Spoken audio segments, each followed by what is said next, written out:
is Matili and today magbibideo ako about sa data science which is 3 na itatopic natin for today. And the first one is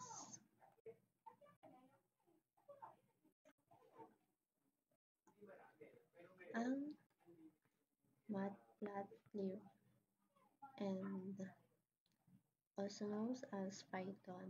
And Matplotlib is a comprehensive library for creating statistic, animated, and interactive visualization in Python.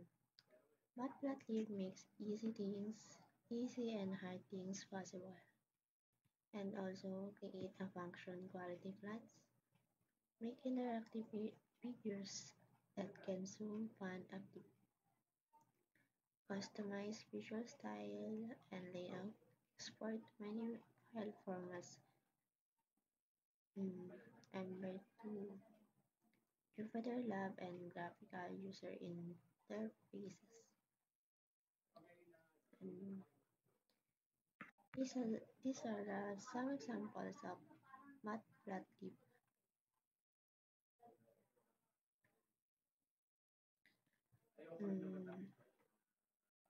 Earlier, nag-type na po ako ng code and iraran lang po natin siya.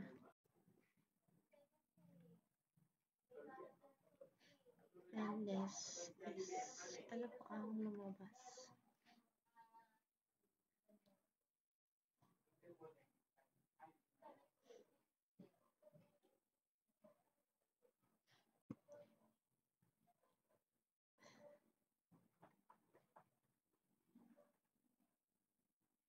Mm.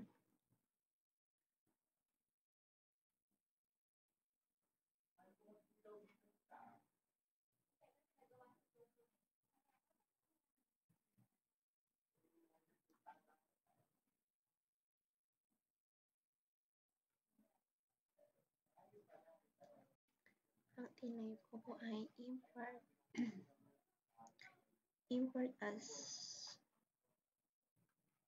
na as NP. Import Matplotlib.pilot as PLD. Then, nakaset po ito from interactive windows. And ito ay nag-change date converted for better interactive plotting updates.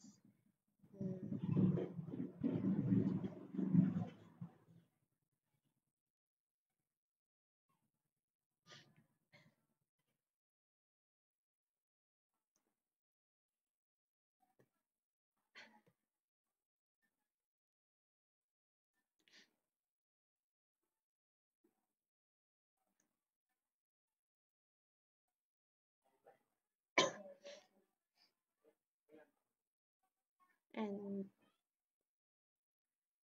note that music date times in the file of complicate loading recommend using pandas or X-ray for more elegant solution to handling complex time series data. And to add some information about Matplotlib is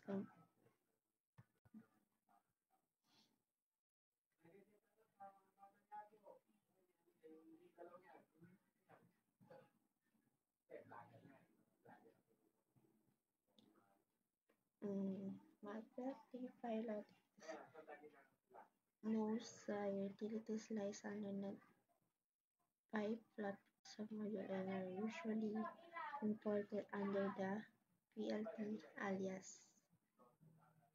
If may magtatanong po kung para saan ang Matplotlib, it's for creating static, animated, and interactive visualization. And mas mapapabilis kung ito ang nahihirapan kasi sa bagay ko. Dito mas mapapabilis ang iyong magagawa. And second po is NumPy.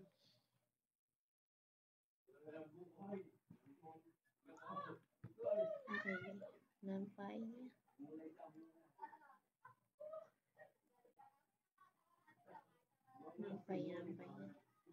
NumPy pronounced as NumPy is a library for the Python programming language adding support for a large multi-dimensional array and matrices, along with a large collection of high-level mathematical functions to operate on these arrays. The predecessor of NumPy Numeric was originally created by Jim Hugunin with contribution from several other developers in 2005. Travis Oliphant created NumPy by incorporating features for the computing numbering into numeric. And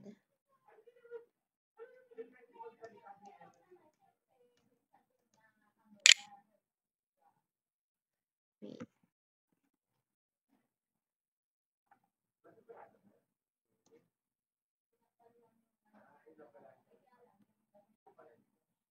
mm, we have some examples from NumPy. Import. Okay, wait. Import. Import NumPy.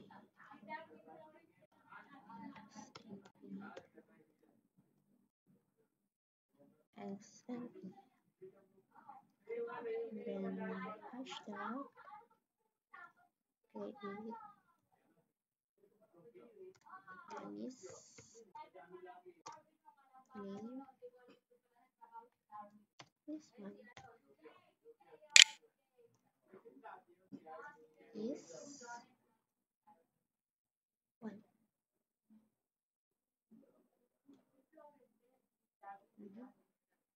And then oh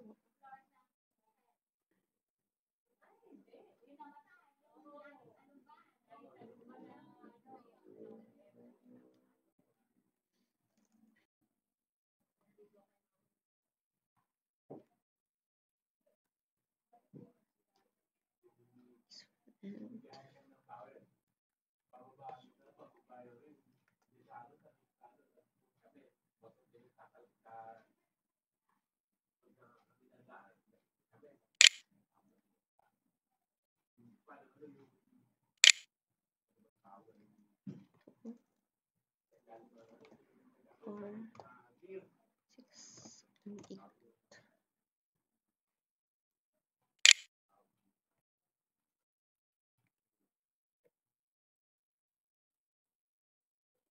And type the other one equals np np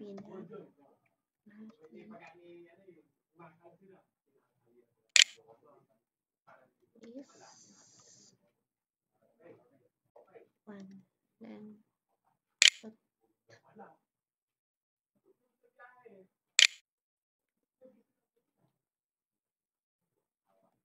then we should enter again then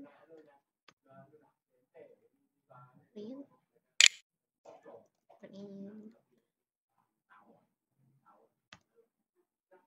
array array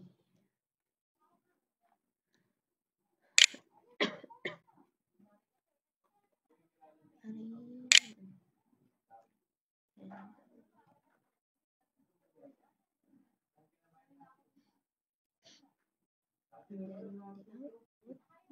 of output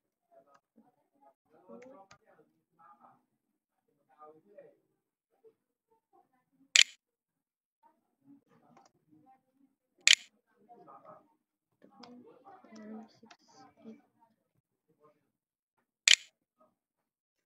Then we will run the code.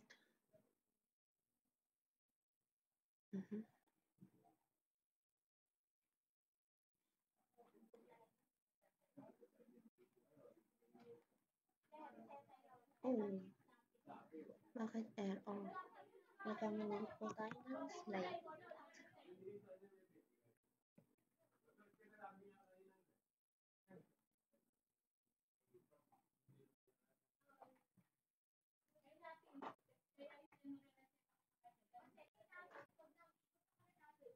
Okay.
Hmm.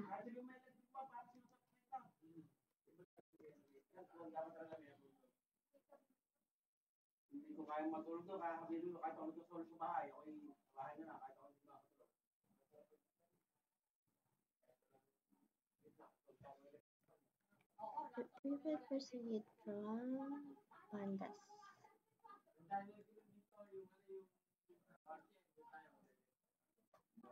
Panda.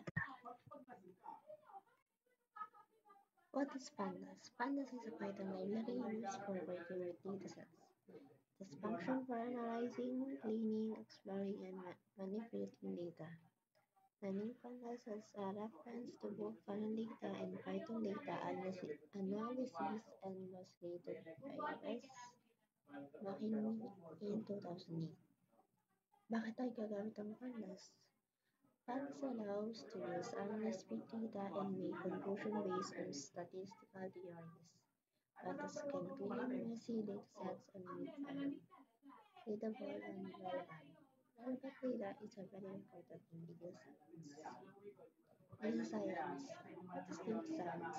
Data science is a branch of computer science where we study how to store, use, and analyze data deriving information from it.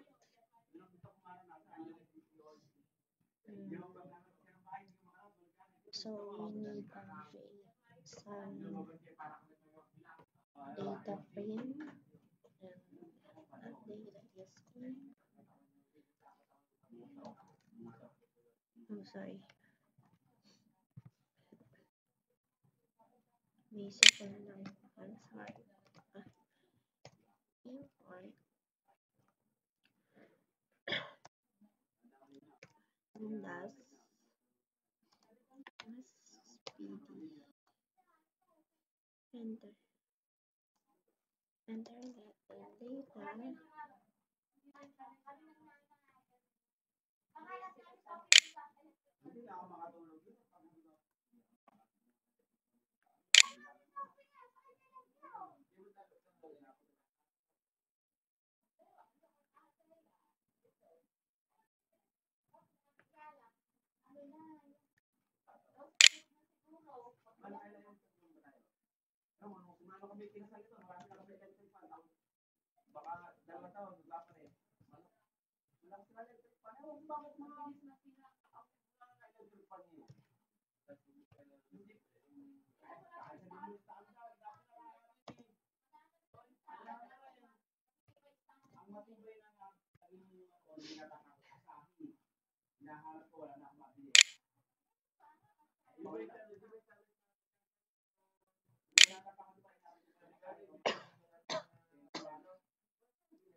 In the above code, we first import a pandas library as PD, then we create a dictionary data with name and age as keys of list of names and age as values. We then pass this dictionary to the foodie, which is data frame function to create a data frame. When we frame this data frame, it displays our data in neat tabular format.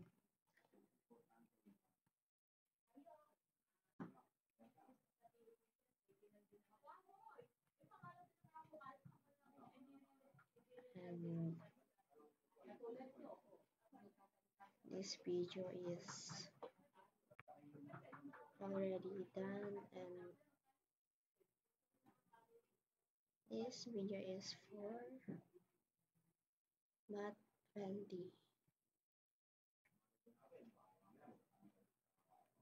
and this is the three data science libraries. Thank you so much for